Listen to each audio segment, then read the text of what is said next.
God. What the fuck?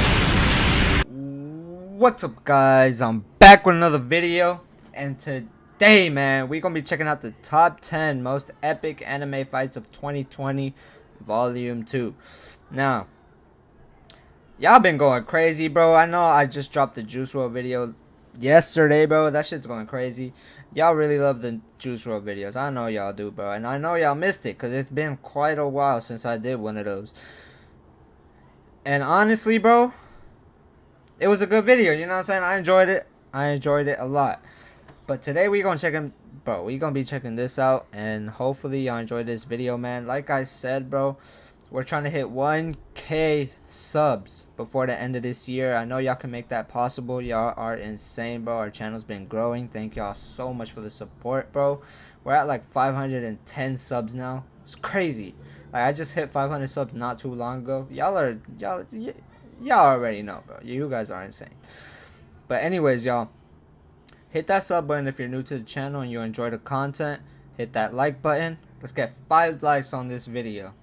And most definitely hit those noti bells so you can get notified whenever I drop a video, man. But anyways, y'all, don't forget to like, share, subscribe if you're new. Let's get right into this video, bro. Speakers up. Oh shit. Oh shit, what is this? Coming into this video, I noticed that you've been particularly interested in the list of 2020 fights. So, to give you a perfect gift, I decided that I'll be doing a second part of it. Why? Well, because believe it or not, the year 2020 still has a lot of awesome anime fights that I didn't feature in the first list. Keep in mind, I didn't include any fights which I mentioned in the full fights video which I published recently. So make sure to check that video out if you haven't done so already. Now, I won't keep you waiting, and for this list, I'll be going through another series of 10 fights that you might want to look out for. It goes without saying that just like the first video, this video will contain spoilers. I'll try to keep them down as much as I can though, so that you can watch the video and go and enjoy the featured anime in full. Yes, sir. God. What the fuck? Now, this feels like a new thing, a railgun fight that has Misaka playing the antagonist role. Against her is the unlikely pairing of Thorma and Gunnar. To think of it, the level 0 and the level 5 make an excellent complementary team. Thorma takes care of the magical stuff, while Gunnar just smacks the physical attacks around. Still, a dream team up like that fight. Bro, tell me why this is just like Black Clover. You know what I'm saying? Right now, I'm where Asta and Yuno are fighting the demon. Well, they just got finished fighting the demon. Now, fucking Leaked is fighting the demon, you know what I'm saying, at the upper level. And bro, that's exactly what Asta and Yuno were doing. Yuno was taking care of the physical fucking blade storms, and then Asta was taking care of the magical ones, because, you know what I'm saying, Asta has the anti-magic, you know what I'm saying. Bro, if y'all are fans of Black Clover, comment in the comments, bro. No cap, that shit's fire. It's straight fire.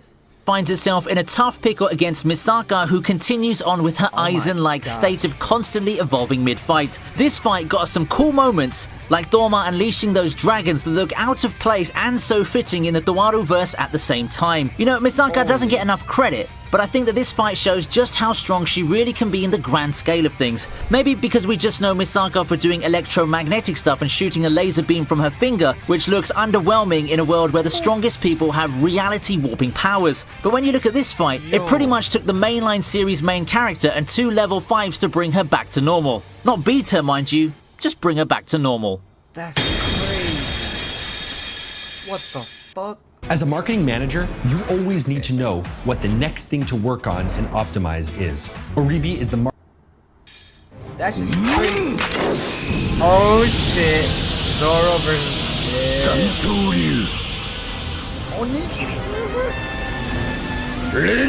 One of the most awesome ass-kicking this 2020. I said it wrong.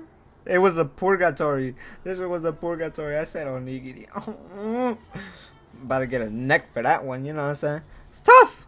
courtesy of One Piece, comes in the form of Zoro versus Gamazo. It's a brutal showdown between multi-wielders that gave us some of the best fight animations and adaptations in this year for One Piece. The anime did some retouching on this scene, which drew quite the divisive reception from the fan base that compared it to the manga. Nonetheless, you can't deny that the effects did add quite a bit to the fight, which is already an amazing display of Zoro's prowess. Catching up to One Piece is a ginormous task, but now you know what's in store. The animation in the Wano arc has been pretty spot on. There's a reason why the series is still one of the biggest ones worldwide, and while I don't think that the fights are the primary reasons for that, they sure play a decently major part.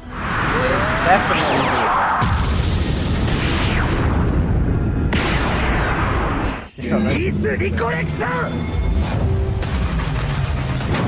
Sword Art Online.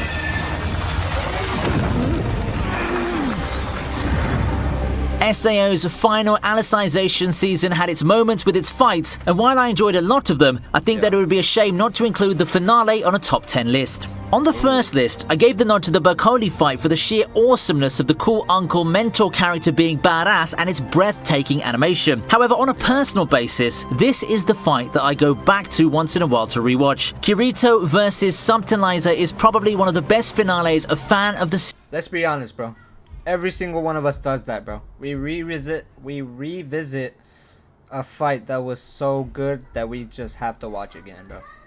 That's a fact, bro. I ain't even gonna lie. I've watched Gohan versus Cell about 100 times, bro. I cannot lie, bro. And every single time it's just as good. You know what I'm saying? Series can ask for. We get to see Kirito firing off the culmination of all his experiences and skills obtained in Underworld, as well as updated callbacks to when the series was the hottest thing in town, like the Starburst dream while in his signature old attire. And don't tell me you don't get a little bit emotional when Kirito took the thoughts and prayers of every single living being in Underworld in the form of stars to unleash his final attack. I think the one thing that seriously holds this fight back is the lack of a connection between the two combatants. They're just fighting each other for the sake of protecting or destroying this world, and it would have been better if Subtilizer was someone Kirito had a personal stake with.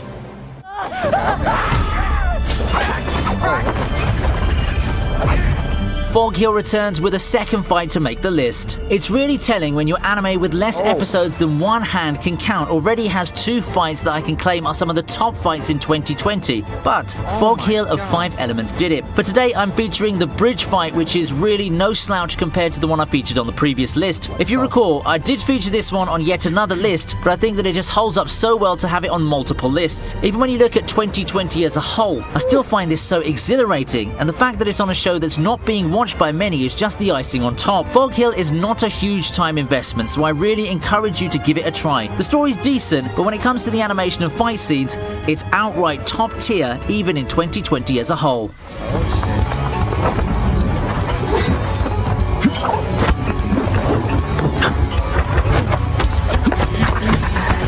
If you want me to name a hidden gem this year with respect to the anime's overall popularity and the quality of fight scenes, then Hitori no Shita would find its way to the top of the list. It's a serious contender for topping that list outright. If you don't believe me, let the clip do the talking for me then. To the animator's credit, the research really shows. I honestly believe it's one of the strongest points of the series. The guys doing the animating really know their stuff. In Hitori no Shita, you can really feel a sense of realism in its combat scenes. Just watch and tell me if you agree with what I see. You can really feel the impact of each blow here. If you consider yourself a martial arts aficionado, you might want to try Hitori no Shita out. However, I'd recommend not watching this just for the fights and starting all the way back at its first season.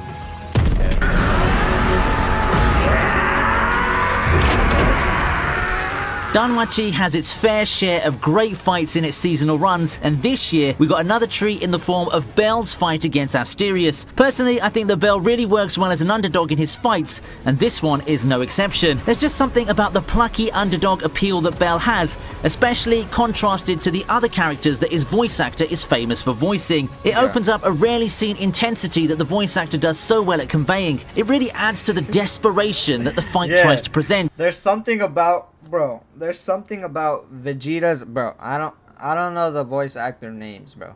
Simple. Vegeta's voice actor, who I believe also plays, I think, Captain Yami from Black Clover, and he plays so many other fucking anime characters, of course. But like, there's something about his voice that's just like, bro. I think he plays Zoro as well in One Piece. You know what I'm saying? It's just, bro. It's something about the voice that makes it so much more intense. Great sound direction and excellent animation make this one of the best fights of 2020, no doubt. The fight itself is no slouch as well. People have been joking that this fight is where the season's budget went, and you know what? I actually agree. On another note, this fight begs the question of how many more times Bell and his favorite Minotaur opponent are gonna fight. Oh shit! Oh!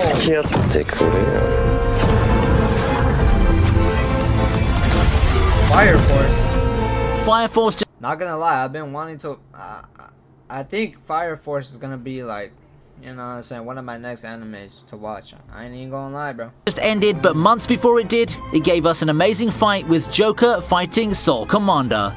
Would it be a pun to say that this season of Fire Force has been lit? I've always liked the series, and it didn't disappoint with the overall improved quality that this season has compared to the first one. Well, I guess that's debatable. I personally like the developments more in the first part, but the second part gets it right with the fights. Now, enough of that, and I'll let you enjoy the actual battle between Joker and Soul Commander. This is a particularly good one for me because Joker's one of my favorite characters in the show, and seeing him in action is always a pleasing sight to behold. It also helps that the fight is full of moments that will have you jumping out of your seats, or at least widening your eyes, just saying, wow. Joker's voice actor also nailed it in this scene. Joker may or may not be your favorite anti-hero, but his presence in Fire Force is a much appreciated one. Oh shit.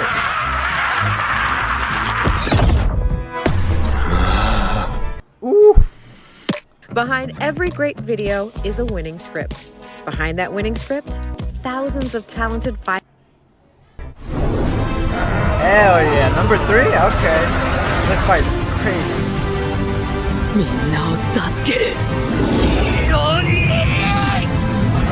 2020's My Hero Academia has had some great fights. After featuring Endeavor's fight, it's time to look at Deku versus Overhaul. Overhaul's one tough cookie, and given how overpowered his abilities are, wondering how he would be defeated is one of the things that kept me watching the latest season of My Hero Academia. For one, I knew that it had to be Deku to beat him as per shonen anime standards, but given how Deku's attacks play into the villain's speciality, I was really curious as to how Overhaul would be beaten. Turns out the old adage is true. If you don't beat someone the first time around, you're just not using enough firepower. Thankfully, Deku got his from Ares' quirk that allowed him to unleash One for All at its full 100%, finally crazy. breaking through Overhaul's regenerative capabilities, new form or not. Overcoming Overhaul's recovery cooldown with the rate of his attacks, Deku was able to put down the villain for good by just hitting fast and hard. It may sound simple on paper, but wait till you see the scene. I just had goosebumps looking at how the fight finished in the anime, and it's still a fight that I get back to every now and then.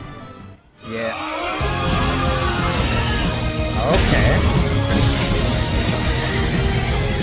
Now let's take a look at Jin versus Ilpio, a fight that does its job in encapsulating the craziness that goes on in God of High School. It's a battle of the gods, quite literally, in this showdown that features a lot of grappling, striking, transformations, and two fighters just throwing whatever supernatural god powers they have at each other. It's a decently long fight that has some cool stuff in it, but honestly speaking, I'm more surprised that the ring remained intact after all of that. The story for God of High School might not be too accurate of an adaptation of the webtoon, but the animation is something to live for. This, my friends, is anime in 2020. Is it the best fight in the series? Well, not for me. I mean, it's in the second volume of the list, not the first. But, damn, it's an awesome fight. Yeah. Ooh! We got Jujutsu Kaisen at number 1. Yuji and Nanami versus Mahito. Now this was a good ass fight. I ain't even gonna lie, bro. This fight was crazy. I remember when I first saw it, I was like, holy shit, bro. Bro, let's see this.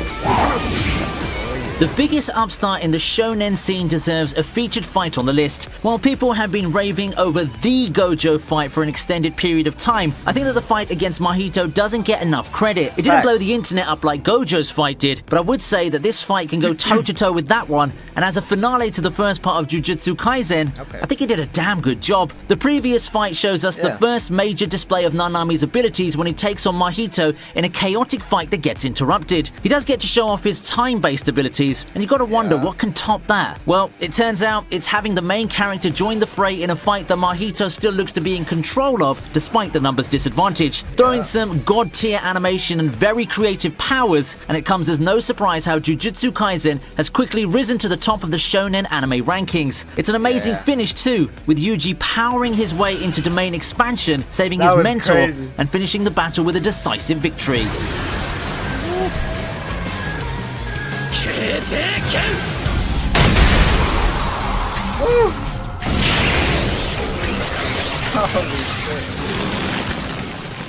With that, we end this list. Feel free to comment on any other fights you think deserve to be on this list. That was If good, you bro. enjoyed content like this, then please like and subscribe. You can also check out my other channel and subscribe to that one if you enjoy video essays. I'm looking forward to seeing you again in the next one, and I'll see you next time on ViniTube. Yeah, let's be 100% honest, bro. That was a good list. Fucking top tier fights. 100%.